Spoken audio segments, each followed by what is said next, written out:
ask you, do you want to come out of the darkness and become a pure nation?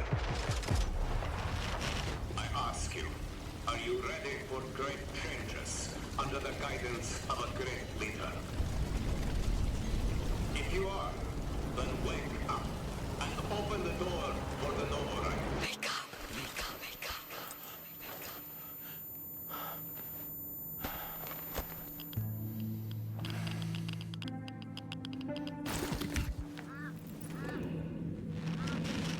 Wake up.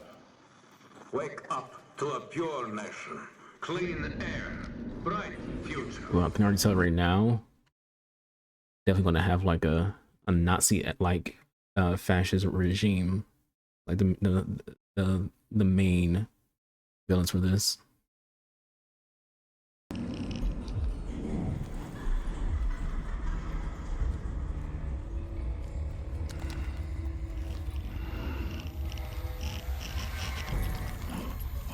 He's in chains.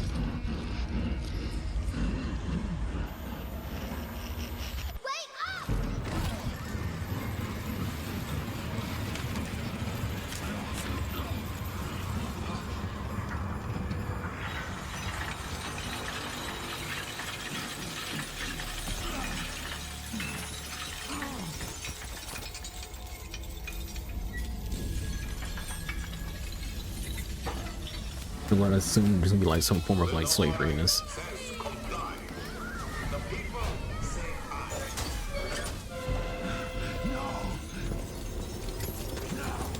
Yeah, Dimitri did say this would be a darker game.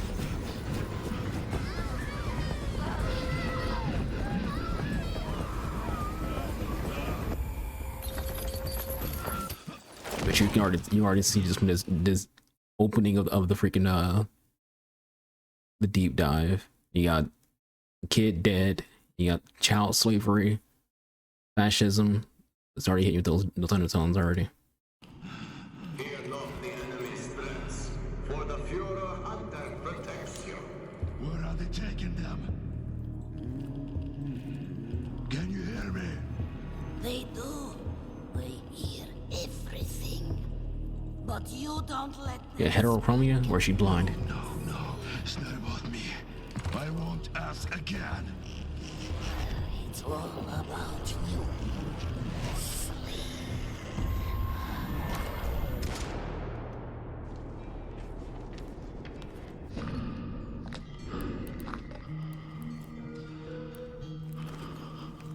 I just want to say, chat, I feel like what that's meant to be is hinting at player choice, because those who don't know, this game, Metro games do have player choice, which is very subtle. And in that player choice is things like if you choose or don't choose to shoot someone who doesn't seem like they're hostile. Like that scene was like them playing on that, like, do you shoot the old lady who's being weird, or you leave her alive? These like a little light flash. When you see light flashes in Metro, that's the game remembering your actions.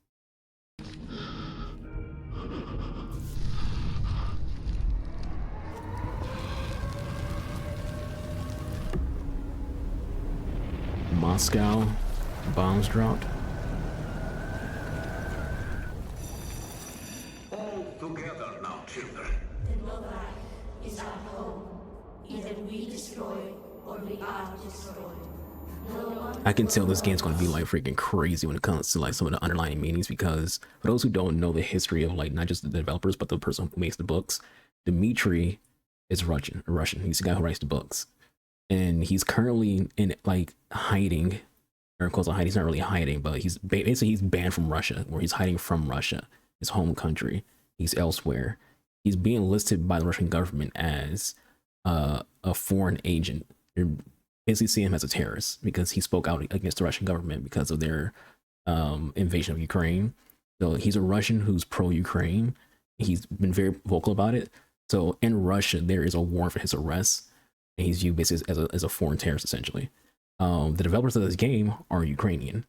So you can take a wild guess that Dimitri being a Russian who spoke out against the Russian government, the developers being Ukrainian, and the whole invasion, they're going to try to put as much of that experience into this game as like an undertone. If we die, mercy is weakness. Our enemies have pity for us. No. The enemy must be destroyed. The enemy must be destroyed. The enemy must be destroyed. Right there's the faceless people who just, you know, regurgitate what they're being told by their overseers. The enemy must be destroyed. The enemy must be destroyed.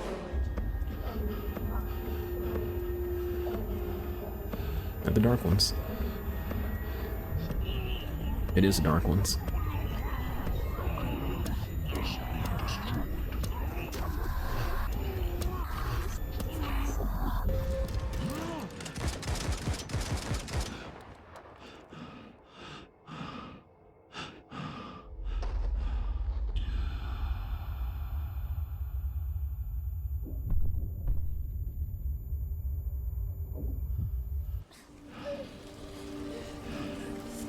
One of the biggest misconceptions about the dark ones, by the way, that they're like aliens when they're not. They're literally just mutated humans, and they're kind of viewed as like the next level of, you know, human evolution, the apex of human evolution.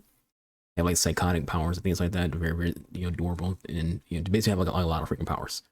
But when Metro first like came out as a video game, people didn't really know that. They just kind of like viewed them as like, oh, they're just aliens.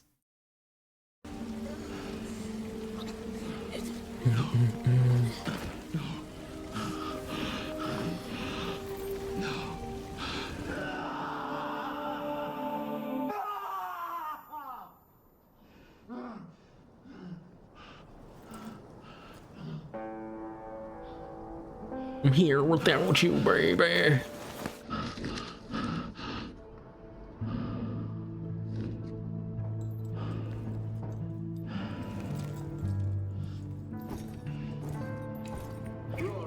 Going down to the metro. Clean air. Bright future. The Noble Reich is our home.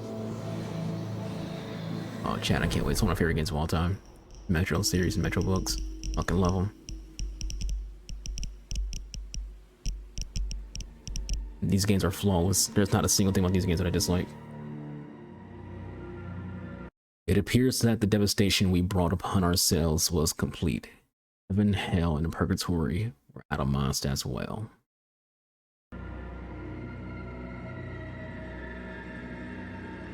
So when a soul leaves a body, it has nowhere to go. It must remain here in the Metro. Thank you for joining us today as we reveal Metro 2039, the next installment in the Metro franchise. We at 4A Games are really proud to show you what we have been working on all these years. I know it's been a while since you last heard from us, but stick with us for a continued first look at Metro 2039. Yeah, you got my undivided attention, buddy. Metro 2039 takes you to the dark heart of the Moscow Metro, where the last survivors of the nuclear apocalypse struggle to exist in the tunnels and subways of the ruined city. Hope is lost. The future looks bleak, if there is one.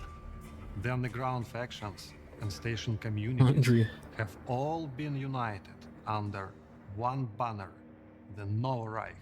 You getting a little comeback going? Führer, the legendary Spartan, Hunter. Führer promises a new life for the people up on the surface. In reality, they are trapped down in the metro, flooded with propaganda, misinformation, and fear. The people suffer under his authoritarian regime and the brutal belief, if it's hostile, you kill it. Our games explore what humans were before the world ended, what they became after, and what are they willing to do to live another day. The meaning has always been about preventing war. But now, war is our reality, and our message has shifted to be about the consequences, the cost of silence, the horrors of tyranny, and the pride. When he's saying what he's saying, remember what I told you beforehand. These developers are Ukrainian.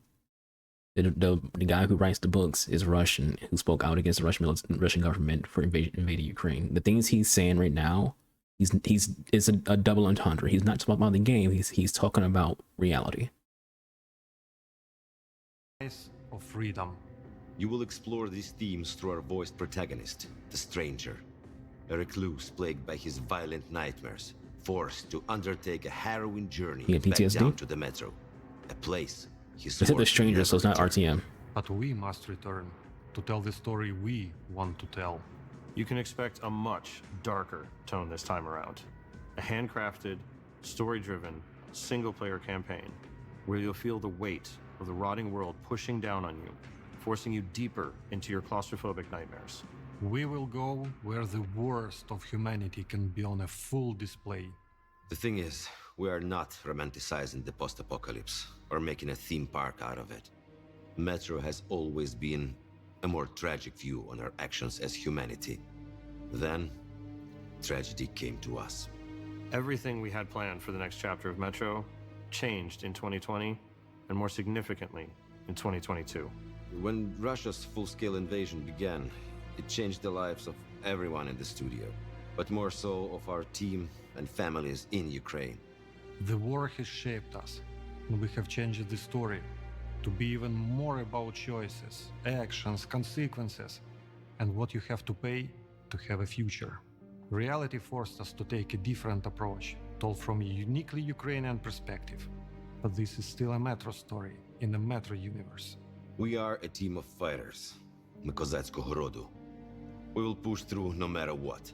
Getting electricity from generators or batteries, power outages or sheltering from rocket and drone attacks are interrupting, but not stopping us from making what we deeply believe, what we do best. Of course, taking care of the family is the biggest priority. Sometimes you just put your head down and focus on work, but it's each other's support that keeps you running. Our studio was born in Ukraine and remains majority Ukrainian, but our team has come from over 25 different countries. Despite this, we all work together with the Ukrainian spirit for our projects. Growing up in Ukraine, especially in the 90s, made us strong in many ways. Not taking anything for granted, understanding that ideas and achievements are something you have to fight for. And this grew into a mentality of courage, a mentality of pride. We have always been a studio built around one idea: make worlds you can feel. We are craftsmen and artists, people with passion who want to tell stories. Basically, we make stuff that we want to play. We build worlds That's the way to do it. with details that make That's the play. like, is this people? Listen, we say this a lot when it comes to game development. The developer should want to make a game they want to play. That should be like the peak of the goal. You should want to play your own game. Same thing comes concentration. If you wouldn't want to watch your own stream, why would somebody else watch your stream? If you don't watch your own stream, you know. If you wouldn't want to, if you make a YouTube video, if you want to watch your own video, or someone else want to watch a video, you should want to play your own game. So you make a game that you want to play. This is referring to like Bungie. Bungie used to have a slogan on their wall, back when they were still making Halo games, and the slogan was, "We play games. We make games that we want to play." During one of their press conferences or keynotes for GDC a few years ago, for Destiny, they said they changed that slogan to "We make games our friends want to play." Now, that might sound like a cute little slogan, but it changes the idea. It's telling you the idea of how making their games is different. They're making a live service game for everyone to play. It's making a concentrated game for, you know, what they want to have for a game. It's the old adage of a game for everyone is a game for no one. You know, you can't try to please everybody. You gotta focus on a core crowd and then hope that core crowd speaks to other people to like recommend it so they can get into it. They taste it and be like, oh, this is actually pretty good, and try something new, try something different. A game for everyone is a game for no one. That's why so many games who try to copy paste another game end up failing, because it's like, all right, well, we already have that game at home. Well, I don't want yours. So he's telling you like, hey, we want to play this game. We're making a game that we're playing. We're not just developers of a game. We are gamers. Is believable. The kind of details you don't notice on the surface, but you feel it immediately. It all started as a family of dreamers 20 years ago, with courage, audacity, and the desire to do something more meaningful and more mature. Whether it's the team in Kyiv or Malta, we are all set on making an experience that is truly Metro. There is only Metro, nothing else. To build that truly Metro experience at the level of atmosphere and detail we aim for, we rely on something we've invested in for decades now: our own engine and tools. 4A Engine is purpose-built to make the games that we want to make. That's good. That's good. it's important to me that a game has an engine built from the ground up for its game, and not just going out and licensing an engine, because engines have their own limitations. They're designed for like particular things, and when you go out and get a licensed engine, there's ways that your game can have like issues, because now you gotta freaking like, you know, hire people who are tech experts in that engine. Like, okay, well, hey, this engine's giving us issues. How do you fix this? You gotta go hire people who like, let's say you do on Unreal 5. Now you gotta freaking go hire people from Epic or whatever, and be like, hey, we need help with y'all engine because it's not doing what we want it to do. Versus if it's your own engine, you know how that engine works from top to bottom. A lot of studios right now, what they're doing is they're abandoning their own engine to go to like Unreal 5, because it's like, hey, if we have like a universal engine that we all use, it'd be easier to make good games. When in reality, some games will be better because of Unreal Engine 5, and some games will be worse because of Unreal Engine 5. So, you know, like for example, when it comes to like games that I play, Witcher 4 is going to be on Unreal Engine 5. The next Cyberpunk game will be on Unreal Engine 5. To me, it's a bad idea. It'll probably still be good because I trust CD Projekt Red, but they abandoned their own engine because Cyberpunk had a lot of issues, and their solution was abandon our own engine, use Unreal Engine 5. Witcher 3 didn't have those kind of issues, so you're abandoning something that worked for Witcher 3 because it failed for Cyberpunk. Just make the engine better. Because like Bethesda, they just update their engine over and over again. Just rebuild that engine from ground up and go from there. Halo's going to be using Unreal Engine 5 for the next Halo game. It'll be a lot better if they just redid their own engine from the ground up for the next Halo game and go from there. Using another studio's engine, it's kind of like, I want to say it's a cop-out, but I think in a way it can hurt your game development in the long run. If we need to build a new feature, especially if it's an all-purpose engine. Unreal Engine 5 is way more widespread. It feels like CryEngine be a little bit different because CryEngine is a little bit more particular. I feel like that can work better for a lot of games versus Unreal Engine 5, which is way more, you know, open for like use for a lot of people. And that open use for a lot of people can make the engine, you know, not as good as it should be. Or do something in a specific way. With our own engine, we can just make it. We're limited only by our vision. We get to take advantage of the strengths of every game in the franchise before it. With Metro Exodus, our engine enabled us to be early pioneers of ray tracing. This time, we have focused on rebuilding our implementation of this technology to bring a more tuned and performant experience that is still nothing short of stunning and hauntingly beautiful. Our tools give us the ability to make a world as dense, realistic, and believable as we can imagine. They allow us to make a metro feel tangible. You can walk into a room and it behaves like a real place. Nothing is prefabricated. Everything is unique and grounded. There has to be a physical, plausible reason for something to exist or be designed in a certain way. So, when you walk into that room, it's clear a person lived there. You can feel what they were doing right before they left or died. We call these moments frozen stories. It's a moment frozen in time. The tea spilled on the table, the unfinished card game, the bags at the door, the corpse holding an unloaded gun with shells all around the floor. It tells you what happened there without a single line of a dialogue. The goal of these frozen stories is to push your imagination further, immerses the player, and gives those who are curious many opportunities to explore and learn more about the world of Metro. But not all the stories in Metro are frozen. The ones at the beating heart of the Metro are about the people. Our games are based on and inspired by the novels of the author, Dmitry Gluchovsky. You know what I want? One of my goals is to have a Metro book signed by Dmitry, and have one of my Neil deGrasse Tyson books signed by freaking Neil deGrasse Tyson. I have a Neil deGrasse Tyson collection. I would love to get him to sign one of those books. Same thing as like Metro books. I'd love if Dmitry sign a book for me. An outspoken critic of the invasion of Ukraine. His courageous stance has come with a personal price, a life in exile from his home country, Russia, where dissent is a crime. We've crafted this new story together, united by our shared values of freedom and truth that have been shaped by the harsh reality of the world around us. So, we're going back to the tunnels and leaning into what makes Metro, Metro. The intensity of darkness, the I understand as well, by the way. space. You know, the thought of like the Metro books, Metro games is and why it's called Metro is after the nuclear wars happened, they had to go somewhere for safety, or even during the bombs dropping, had to go somewhere for safety. So they went underground to the metros. A call to like realism in this situation is when Russia invaded Ukraine, Ukrainians went metros. And the feeling that every step forward, every decision made has a cost. The cost of silence, the horror of tyranny, the price of freedom. We want players to walk away with a deeper understanding of what that means. We want you to feel it and question it. How will you survive? Who will you trust? What would you do to live another day in darkness? You're asking the wrong questions. It's all about you. This is just a first look for now, and we can't wait to show you more. To our fellow Metro community, our friends, our family, thank you. For the patience, for all the support and love we have seen in your messages, content, and replies. But first of all, to our defenders. Slava Ukraini! Героям слава! If you thought that's all you were going to get, we have more.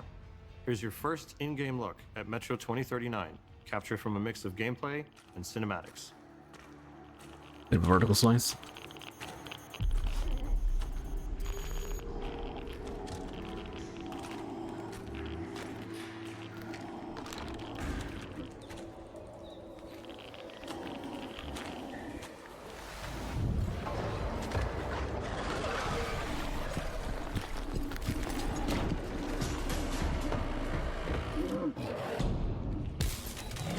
Yeah, should we do a Metro replay? Replay the other Gacy Horse game comes out.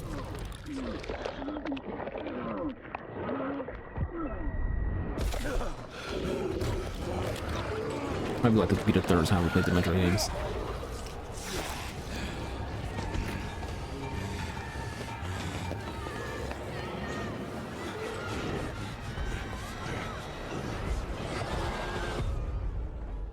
I'm in this winter, oh boy. A Christmas gift for Metro fans. Can't wait, can't wait, can't wait. Everything about that looks ideal. Immediately. Everything about that looks ideal.